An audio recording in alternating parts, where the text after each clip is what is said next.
সমান্তর প্রগতির 9.2 চ্যাপ্টারে, কেমন 9.2 সমান্তর প্রগতি ক্লাস 11 সমান্তর প্রগতি 9.2 যে চ্যাপ্টার আছে এই চ্যাপ্টারের 7 নাম্বার অঙ্ক। 7 নাম্বার অঙ্কটা কি আছে? সমান্তর প্রগতির n সংখ্যক পদের যোগফল নির্ণয় করো যার k তম পদ হলো 5k + 1। মানে k তম পদ মানে k নাম্বার পদটা এখানে দেওয়া আছে, কেমন? তাহলে k তম পদকে আমরা কিভাবে লিখি? যেমন t k তম পদ হলে কি হবে? t k। যেমন 5 তম পদ হলে t5 লিখি।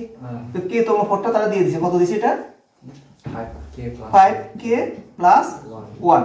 এটা হলো k তম পদ। কতটা k এর মানটা আমরা প্রথম 1 বসাই দেখি কি হয়, কেমন? তাহলে k1 ইকুয়াল টু তাহলে কত হবে এখানে? k এর জায়গাতে কত পেয়েছি? 1 তো। তাহলে 5 × 1 + 1 তাহলে কত হয়? সমান সমান 6। এটা হয় কত? 6। আচ্ছা, তাহলে সেম ভাবে আবার t এর জায়গাতে আমরা 2 বসাই। k এর জায়গাতে 2 বসালে তাহলে কত হয়?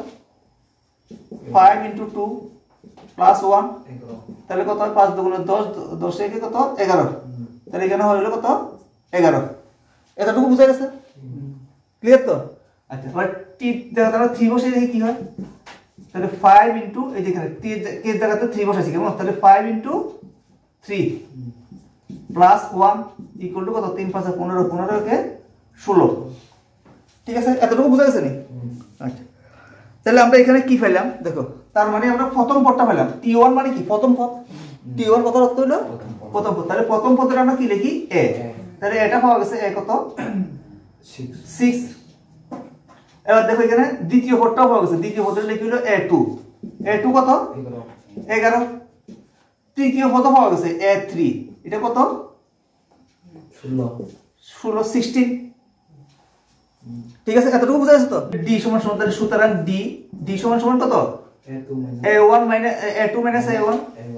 তাহলে a2 - a1 তাহলে সমান সমান কত হয়? 11 - 6 সমান সমান কত? 5। এটা হলো d পাওয়া গেছে। ঠিক আছে, তাহলে d যখন পাওয়া গেছে তাহলে আমরা কি আমাদের নির্ণয় করতে হবে কি? যোগফল। আমাদের নির্ণয় করতে হবে কি? যোগফল। তাহলে যোগফলের সূত্র তো আমাদের জানা আছে তো। যোগফলের সূত্র কি? যোগফলের সূত্র হলো Sn = n/2 2a + n - 1 × d। তাহলে আমাদের এখানে কততম পদের যোগফল নির্ণয় করতে বলা হয়েছে এখানে? n সংখ্যক পদের। তাহলে সুতরাং n সংখ্যক পদের যোগফল হলো কত? Sn সমান সমান তাহলে সূত্রটা কি? n/2 × 2a + n - 1 × d।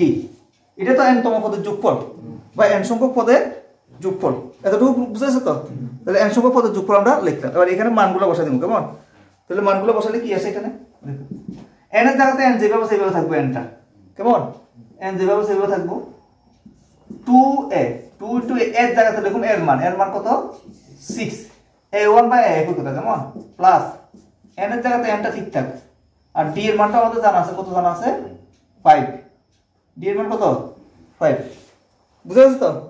আচ্ছা, এবার এটা ক্যালকুলেশন করি। ক্যালকুলেশন করলে কি আসে এখানে? n/2 তো কত? 6 × 2 = 12 প্লাস 5n - 5। এবার এখানে সমান সমান দিয়ে লিখে আমরা কত আসে দেখি। n/2 তাহলে 12 থেকে 7। হ্যাঁ 7। তাহলে এখানে দেখো 5n টা যেভাবে সেভাবে থাকবে। 5n প্লাস কত হবে এখানে? 7। আর কিছু লেখার দরকার নেই।